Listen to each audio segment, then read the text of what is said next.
using every dollar and every talent as a seed for a legacy that never ends. The final stage of the financial journey is not about numbers. It's about meaning. Many reach the end of life with full accounts, but empty purpose. Jesus posed the critical question in Mark 8:36. What good is it for someone to gain the whole world yet forfeit their soul? At this stage, the greatest calling is to align money with mission so that your legacy outlives your wealth. Faith gives finances eternal direction. A believer recognizes that while wealth can provide comfort, it was never meant to be the ultimate reward.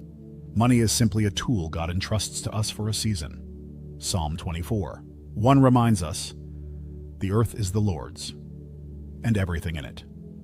When this truth governs the heart, generosity becomes natural, and legacy is built not only in material inheritance, but also in spiritual impact.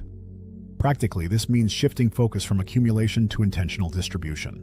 Whether through endowments, charitable trusts, or personal giving, resources can be channeled toward kingdom purposes. Supporting ministries, funding education, or investing in causes that lift communities ensures your money continues to serve long after you are gone. It is the modern version of laying treasures in heaven, Matthew 6:20. But leaving a legacy is not just about writing checks. It's about modeling a life of faith and financial wisdom. Children and grandchildren remember not only what was left to them, but the values lived before them. Proverbs 22:6 declares, "Start children off on the way they should go, and even when they are old, they will not turn from it." Legacy is both taught and caught, lived and transferred. The danger at this stage is believing your role is complete once documents are signed and wealth is divided. But legacy is alive.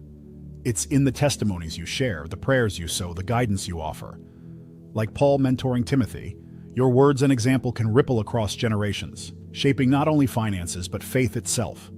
Ultimately, the eternal legacy is not about money but about obedience. Wealth fades, but the kingdom impact remains forever.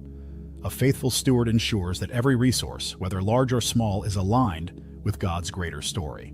This final chapter is not about closure, but continuation. Your influence carried beyond your lifetime into eternity. Now that you've seen how God's wisdom guides money through every season of life, the question is simple. What will you do with it? Will you continue drifting without direction? Or will you take action today to align your finances with God's plan? Remember, the difference between those who flourish and those who struggle is not knowledge alone. It's obedience and application. Ask yourself, am I being faithful with what I already have? Am I preparing not just for comfort, but for purpose? Am I building something that will outlive me? These are not just financial questions, they are spiritual ones. Because every dollar you manage is really a reflection of who or what you serve.